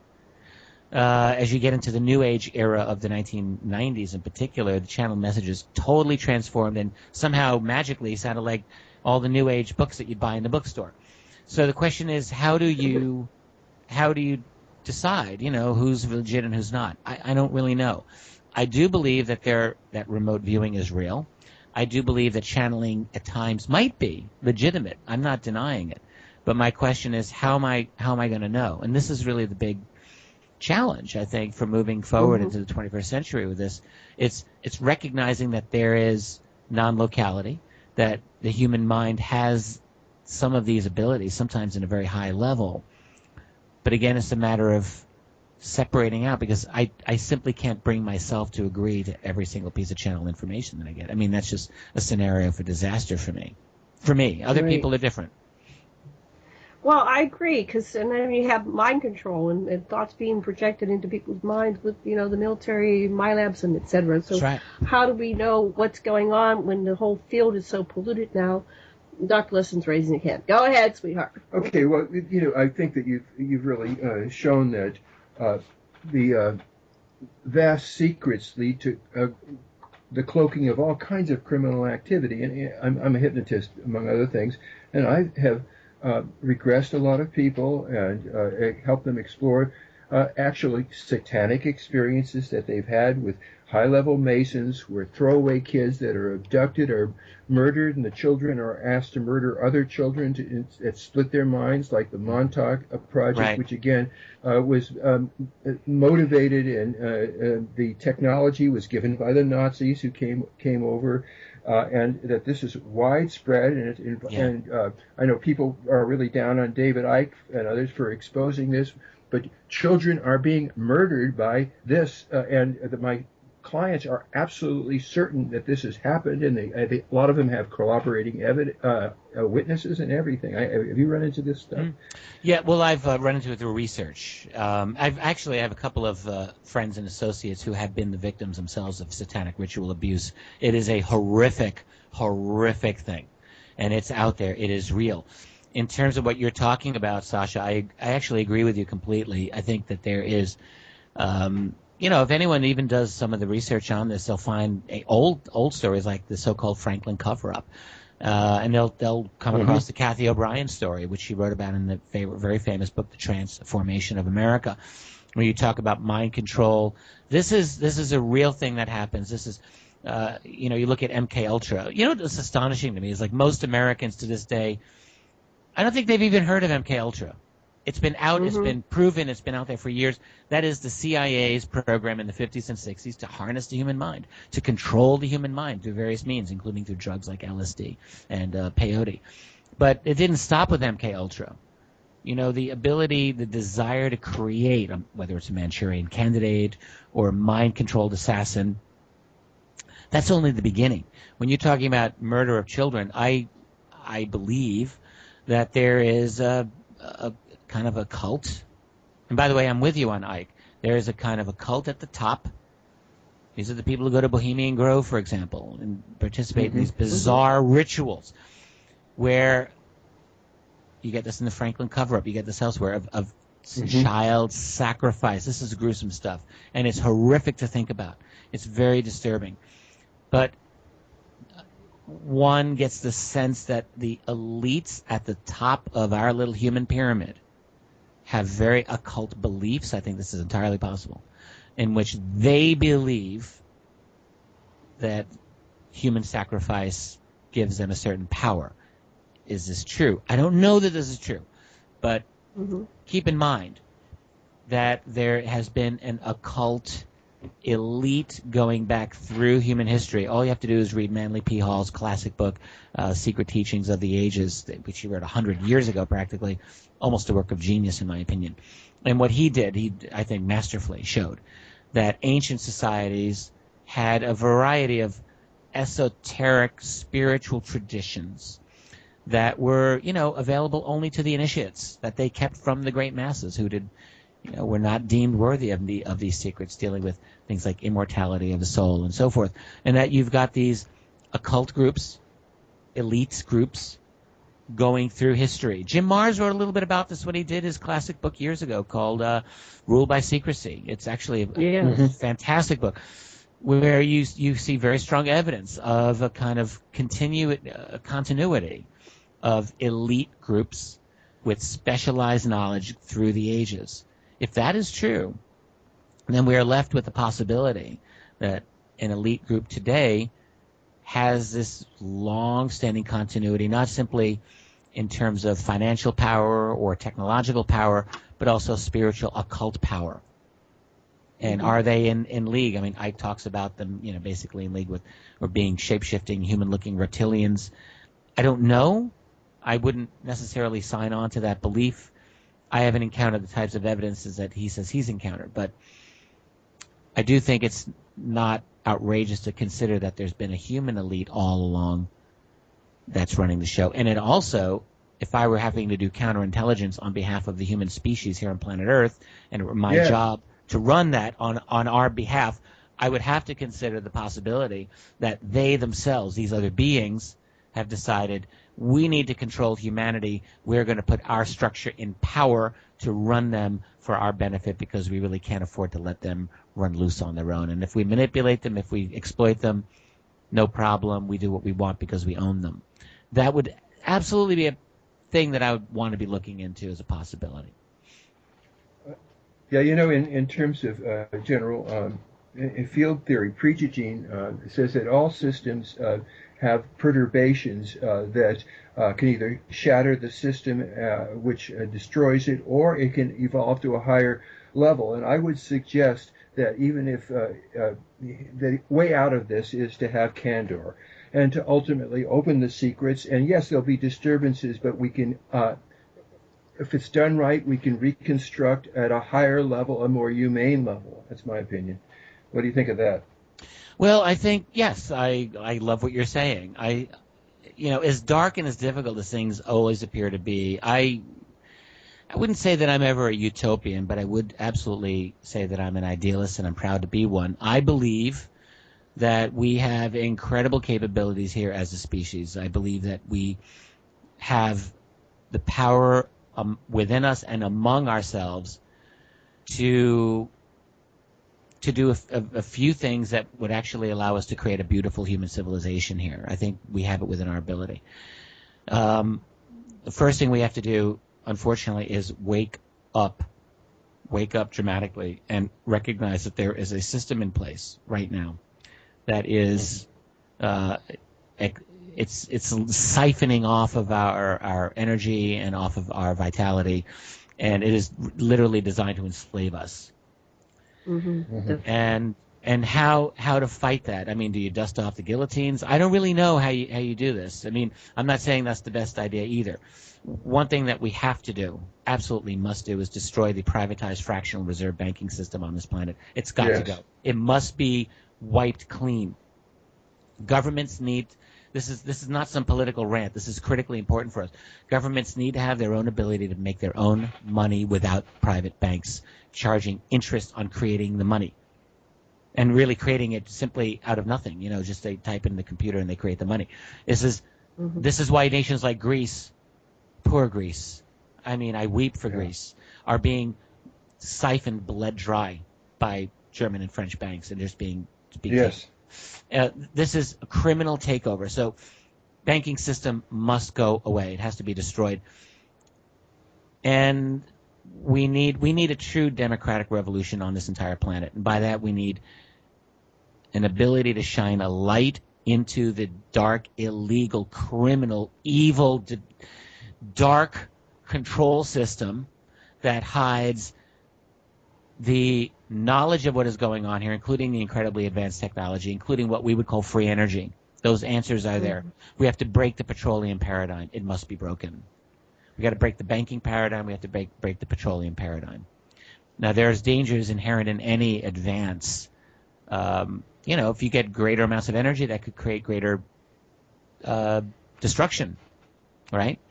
But the thing is, we're on the cusp right now of going under. We have an unbelievably unstable civilization. Anyone who takes 10 steps back has to be able to see that we are based on lies, criminality, injustice, and an exploitation that will not last. Europe is in a state of constant revolution. It never gets covered in the media. It's just the police repress. France is essentially a dictatorship now. Goodbye democracy in France. Doesn't exist. It's going to happen here. It's happening everywhere. So this is not a stable situation, and people increasingly have got to take the power back. And how we do this, I wish I had an answer for every one of these problems. I look at this. Wow. One thing that my teacher, M.G. Smith, coming from Max Weber's tradition, says that the basic human sanction is nullity. That to the degree that you can stop participating, absolutely, yeah. Did you say Max Weber, by the way? That's right. I studied Weber in great detail as an undergraduate. I did my honors thesis on Max Weber. Just happened. Clean, yeah.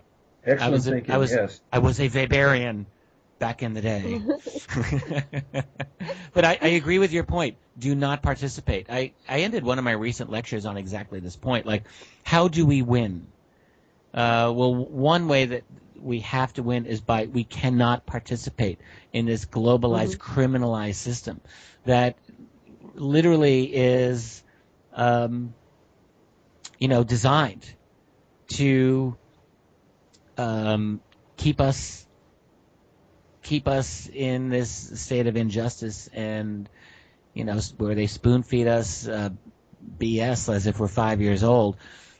One thing that I often tell people, just one thing I did was I homeschooled my children when they were growing up, and in other words, I did not have them participate in the corporatized, nationalistic, propagandized education system.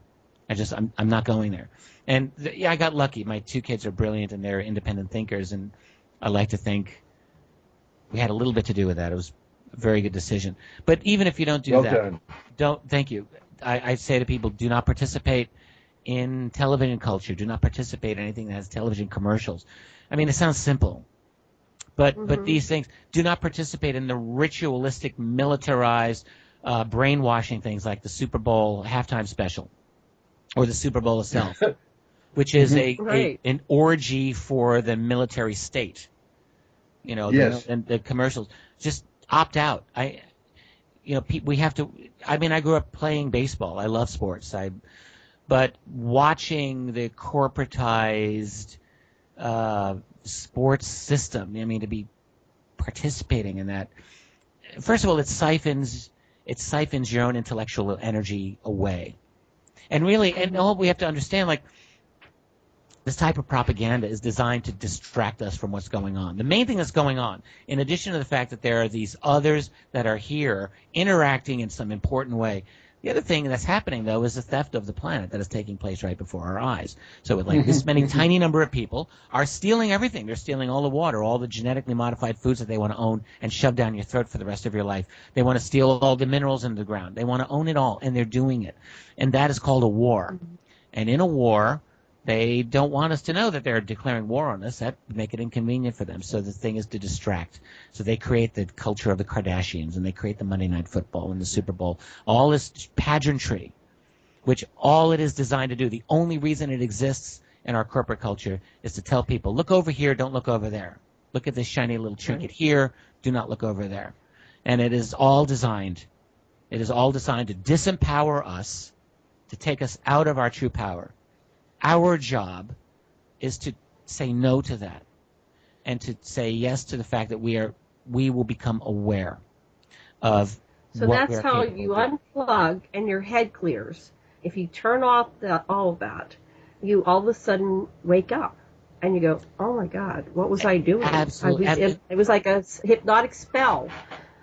Absolutely. And when I moved in with Dr. Lesson in 1997, we didn't have television. I was in a spiritual practice of ongoing meditation, and I was in a community where everybody meditates and does spiritual practice. Not religion. Religion's different. That's ritual. That's more satanic stuff. It's an authentic spiritual practice where you connect with Source, remember who you are as an eternal being. And many of the people, not all, but many of the people in this subculture are awake. And then once you're awake, it's like, okay, now what do? I'm awake, and everybody else is asleep. So, how do you fit in? Yeah. So you're in the subculture. But And the more that wakes up, go ahead. Well, don't you find also, because I don't know about with you guys, I had to go through this transformation. I suspect that one or both of you did too. Like in my case, I grew up, I was on a certain path. So my path was I was going to be a professor of history. And I was very good at what I did. I was very good in my graduate studies, and I was working toward that. And then somehow I got derailed into this crazy subject of UFOs, which has no credibility in the academic world. And I remember my first year delving into this. And honestly, I wouldn't say it was traumatic, but it was difficult for me. Because by this point, I was in my early 30s. I was somewhat intellectually mature. And I thought that, as someone who spent a lot of time thinking about this, that I was a bit ahead of the curve and I knew more than a lot of other people. And I was very resistant to this idea that this UFO thing could be real, because that would mean that all of the history that I had learned up to that point was woefully wrong or inadequate or missing. And that for me to embrace this would not only mean taking on my own previous belief system, which was hard enough, but also going up against this powerful institutional structure that is the university system that also said that's nonsense. And it takes a lot of guts this is honestly, if there's anything that I'm proud of in my life, it's that I was able to do that at that age. And I said, I'm going to do this. I don't care if it makes me look like I was foolish for not learning this all along. I'm doing it now. Better late than never.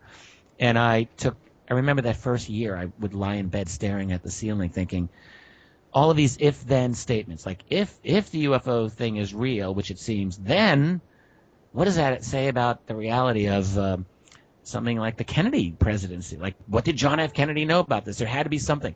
And there had to be this other reality that was completely unknown to me. And it was questions like that drew me in. But this is a difficult thing for us to do.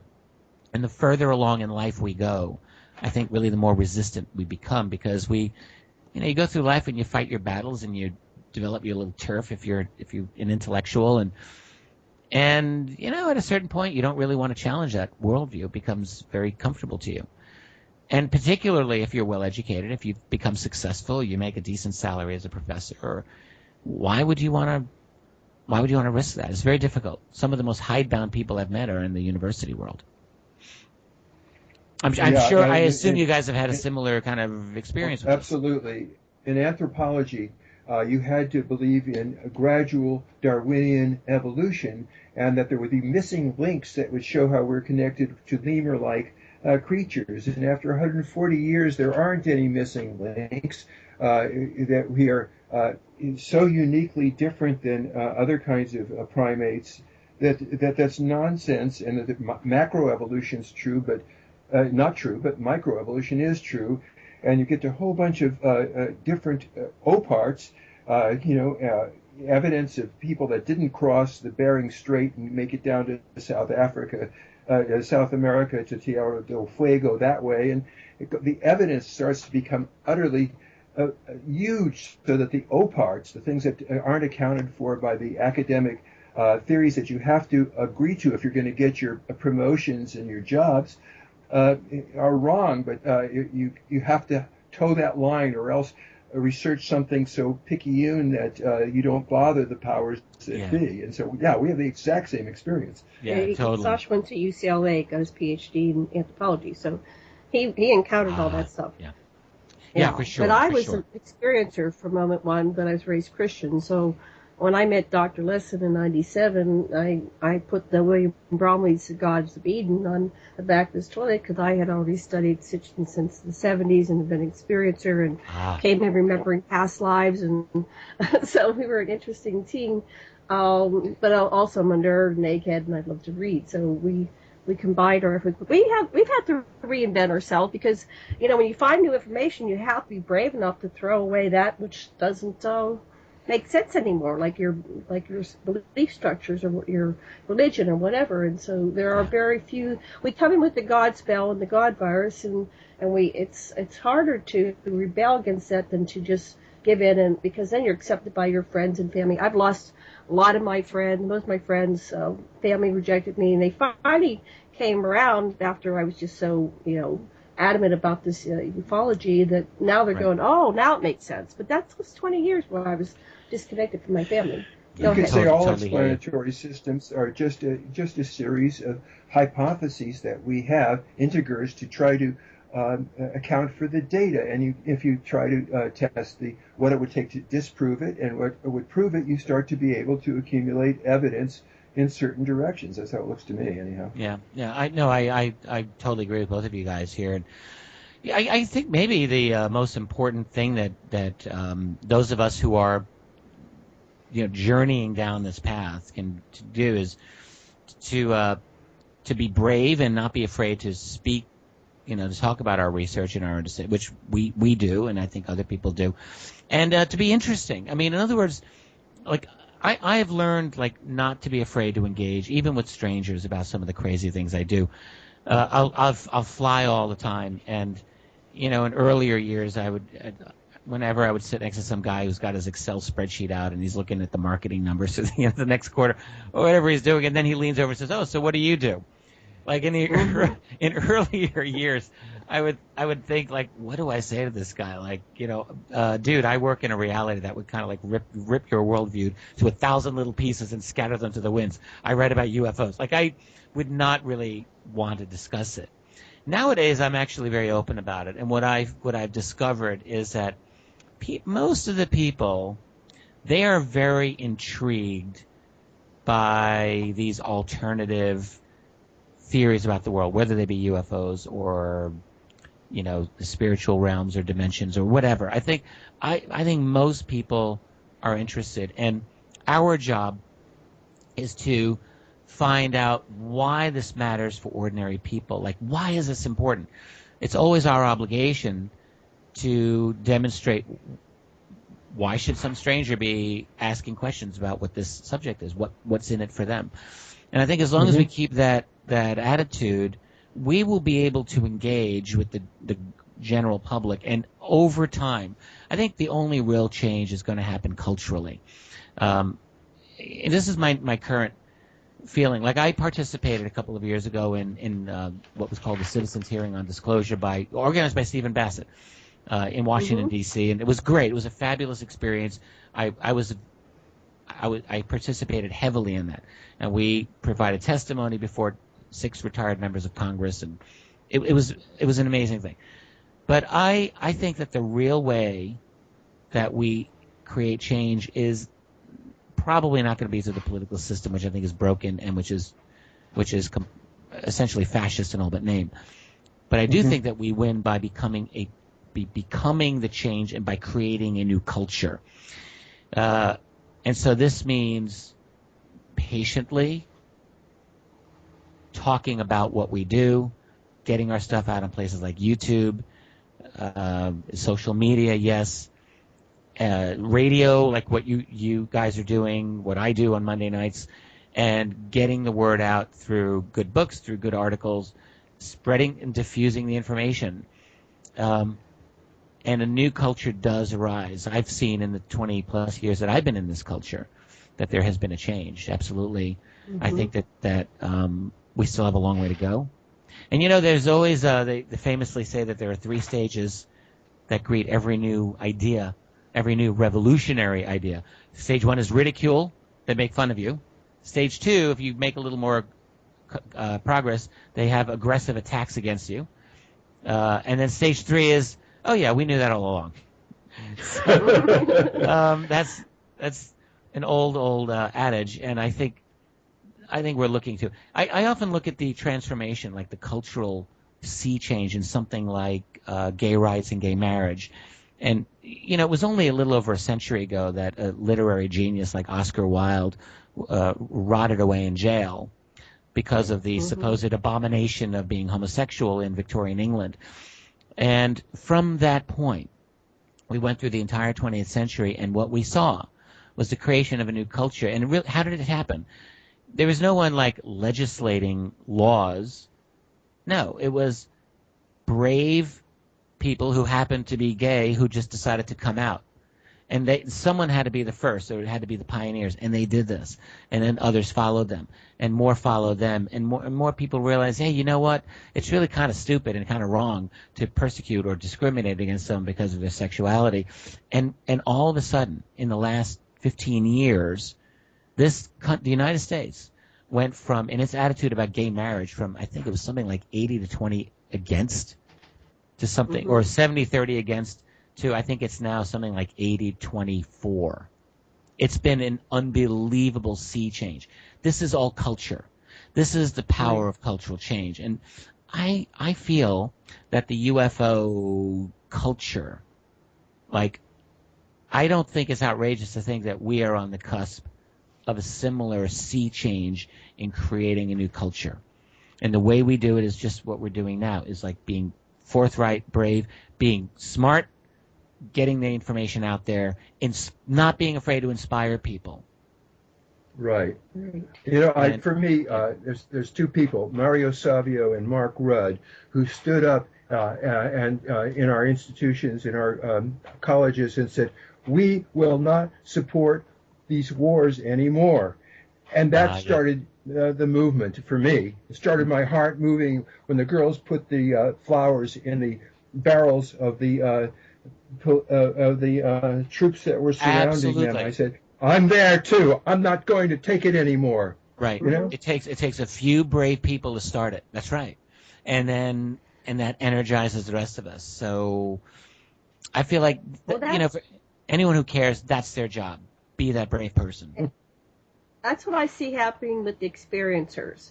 We're done being shamed and analyzed. We're just coming up with, this is our personal truth. This is what I experienced. I can't explain it. I have some, I personally have witnesses. I don't have witnesses. We're just coming up with our information and saying it and putting it out there. And the more that say it, the more come forth. And that changes. And we apparently have about, 25 million, based on the free estimates. And that's just those who responded. They took it and calculated out mathematically. There's like 25 million or maybe 250 million. I forget what the numbers are. But there's a huge amount of people in all across the planet that have had some kind of out-of-the-box, non-ordinary experience. And then you have people that do things like entheogens and like the holotropic breath work. There's a whole field of documentation going back to the 50s, maybe the 40s, right, with the John Mack study with John Mack study with Sasha under Stan Groff. They went to the holotropic breath work.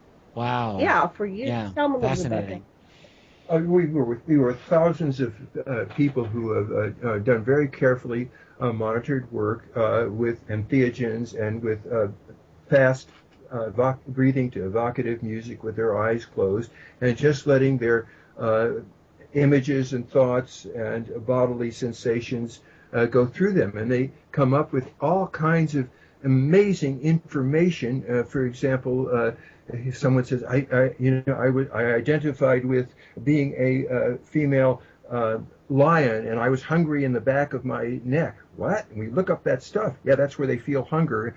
All kinds of information that people get. That a person that's obsessed with having a past life, being a Spanish priest in the invasion of England, and he found shelter after his ship crashed in a cave and buried his signet ring there before the English captured him. And he was obsessed. He finally got to England, went to the place, dug in this cave, and found the ring. And there's all this amazing information that we get. A lot of them have extraterrestrial and interdimensional encounters in this whole field. Christians see a blue man. You look at Michael Newton's Life Between Lives, where they regressed over 40,000 people to their where I are read we that before book. we come here? Read that book. Yeah. A very interesting book. Yeah. And many people. I find that fascinating. There's an old. By the way, I love your story that you were talking about there, Sasha. I read a book. I had it. I think I lent it to someone. It's a great book from like 1960 by the British Psychical Association, I think. A really, really cool title. It was, bet you might have it, Stories, it's an academic title, Stories Suggestive of Reincarnation, something like that. Mm-hmm. And they collected a number of stories. This is from the 1950s primarily, and many of them from India, where belief in reincarnation was very predominant, but there were a lot of really like fascinating stories of young children who had quite accurate memories of being a different person in a particular village, and they would go to the village and they would find the house and they would see the people. I mean, this happened, and it's uncanny. Stevenson's research. Yeah. You're quite familiar with this, but we live in a really strange world. I mean, I think of it this way. Oh, by the way, Janet, I totally agree with you. Like in terms of the experiencers. I think there's every reason to believe that this is incredibly widespread, that there are a lot of experiences, and I completely agree that there needs to be a kind of coalescence. I'm not saying like a leadership, but somehow this has got to, I would like to see these experiencers find a voice, a powerful kind of unified voice, so that they can get their story out in a more powerful way. I mean, I think that it's slowly happening, but there's so much out there, and there's not enough. What I know we're running out, but this idea about these dimensions or these idea of reincarnation, I feel like all of these, and this includes UFOs, there's all of this evidence that our reality normally is bound by our perceptions. We are human beings with a certain kind of brain, after all. I have a dog. My dog thinks in a certain way. I think in a different way. Well, what about a being that might have maybe a 25% higher brain capacity and might have intense telepathy and might have an ability to perceive beyond space-time reality the way that I do? Would they be able to enter and leave our reality as they wish? I mean, after all, think about your dog. Like when you leave the house to go to work or to go wherever, your dog has no idea where you're going. Wouldn't it be funny, like if dogs would have conferences amongst themselves to discuss where humans go when they leave the house? Like that would be funny, because it's like so here we are trying to figure out how what this other intelligence is doing when they come into our reality. Is like, we have really cool brains, but maybe they have their own limits as well. And like when we get into reincarnation, we get into interdimensional entities or UFOs, I sometimes really feel that we're running into an innate biological limitation of our brain. Doesn't mean we can't make progress. I think we can. But, we're in a complicated reality, and it's totally possible that we will forever have mysteries, because that is the nature of our being in this universe at this time. I'm just thinking. One of the things that we have as a culture is that, especially now that we have really powerful computational abilities, we have the collective information of many generations and ways of putting it together that's beyond our particular biological limits. Of course, there's the problem with artificial intelligence. Some of the artificial robots have said, well, we'll always be kind to humans, and we'll put them in a safe place where they won't be hurt. We'll put them in the zoo so they don't hurt each other anymore. Hopefully. Yeah. So what do you think about the possible relationship of artificial intelligence and biotechnology and this simulated universe? And what about the secret space program? We have about 9 minutes that cover everything. Yikes. Go ahead. Well, in terms of AI, I think actually I believe I might have been one of the first dedicated UFO researchers to do some real study of AI and its relationship to the UFO phenomenon back in, I don't know, 2002, something like that. I just read Ray Kurzweil's classic book back then called The Age of Spiritual Machines, a really visionary book, a great book actually. And I don't think that I agree with everything Ray Kurzweil says about, this is a man who's really utopian when it comes to the future of AI. However, he is super brilliant, and he is truly thought about this. And it's very evident. I believe in the likelihood of what AI theorists call the singularity. That is when artificial intelligence becomes so advanced that we ourselves really won't be able to control it or predict it. And it really goes into a new reality. So it got me thinking, 15 years ago, if we are about to approach this singularity, can we not assume that another species at some point along the way already did? In other words, a kind of hyper-advanced, building on itself type of computerized artificial intelligence that has the ability to program itself, to the ability to improve itself to programming it, and that would take off in this kind of exponential way. And then you throw in nanotech, you throw in mastery of the genetic DNA, and now we're looking at organic advanced 3D printing, and it really literally is possible. Then quantum computing would it be possible to create an artificially intelligent organism that is some kind of bizarre combination of cybernetics and organics? Yes, the answer is yes. Of course, it will be possible. Maybe we could do it in 50 years. Is that what we're dealing with this UFO phenomenon? If that is so, then it would seem to me they are presenting themselves in a way that we are able to perceive them, because they could just as easily present themselves in a way that we cannot perceive them.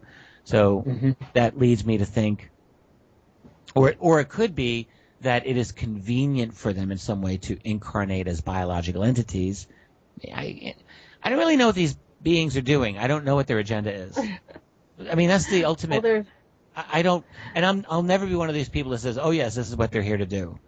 I can't stand when I run into researchers like this. I just walk away. I'm bored because I know they don't know what they're talking about. Because maybe we are artificial intelligence that came down into these absolutely. bioforms. Yeah. What if we're just algorithms? What if we're sentient algorithms that think we're being? In a way, I've looked a little bit at this, and it seems that it's a more efficient way to account mathematically for a lot of things. Well, also in terms of the weird synchronicities that do occur in this world. I'm chewing icer. Forgive me. I'm sorry. It's okay. Hold on, finish there, Richard. The bizarre nature of some. I write books, but I also publish books. Some of my authors are just amazing. One of them is Mike Clelland, who is the author of a book called The Messengers. It's actually one of the best-selling UFO books on Amazon, right, and has been for months.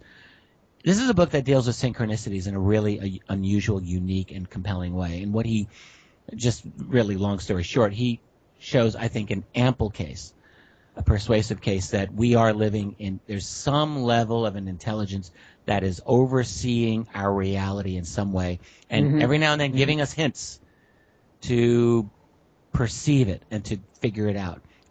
I know it sounds like a stretch, but it's fascinating. So if there is this overarching intelligence, I really ask myself, are we in a simulation? Are we in a created, managed reality in some way? And I don't know if we'll ever be able to prove it or not, but it seems like a genuine possibility to me at this point in the game. Right. Have you ever read Alien Interview by Lawrence Spencer? I've heard of this. I've heard of this book Yeah. or article. Is it a long? I don't know if It's it's a a book book or it's an about article. the nurse.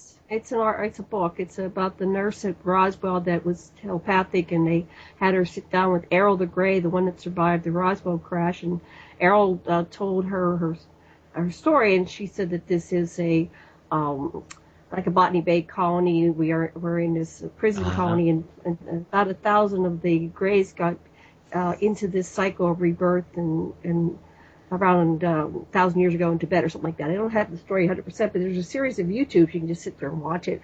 But it's a fascinating story. It sounds fascinating. This is a Matrix. Yeah.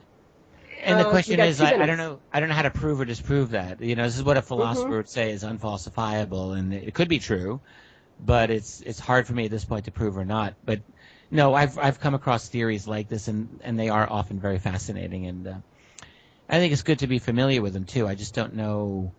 The researcher Stanton Friedman has a really great expression I love. He calls it his gray box. I think I will use it. That is something that it could be true. I don't know if it's true. I'll put it in the gray box for now. We'll keep it. Okay, we have a few minutes, and I'd like you to say how people can buy your book and read your thoughts. Thank you. See what you. We have 2 minutes. I have my website is called richard-dolan-press.com. It's easy if you just Google my name, Richard Dolan, you'll find it, but that's it. And on that site, I have links to all of my books. I've written 4 right now, 2 volumes of history, a book about the future, and my last book is essentially a kind of an overview of the entire crazy subject of UFOs. I have a lot of articles up there, too. I have books available by other authors, all of whom I'm very proud of. These are truly, I'm selective about who I publish, and these are all cutting-edge books in various areas of the fringe, which I think is the most fascinating place to be. So that's my site, Richard Dolan Press. Go check it out. It's got my calendar on there if you want to follow me at conferences or whatever. Most of that's up to date. And essentially that's it. Where are you going to be next? Where are you going to be next? I'm going to be up in Toronto and Brantford, Ontario in just less than a week. For 2 events there. One has to do with I'm just kind of hanging out with Travis Walton for an event in Toronto on that'll be Thursday of next week. I wish I could tell you more about it. I just don't have the information in front of me. And then I'm participating in over the weekend with Victor Vigiani, who's organizing a Canadian version of the Citizen Hearing on Disclosure, essentially, where we'll be meeting with the press. That's in Brantford, Ontario. Well, that's where we're going to be too. We're heading out tomorrow. So good. We'll see you there. I'll look see you in forward Brantford. to it. Thank you. Okay. Thank you, Richard. Love Thanks and again. blessings to everyone. Namaste. And aloha.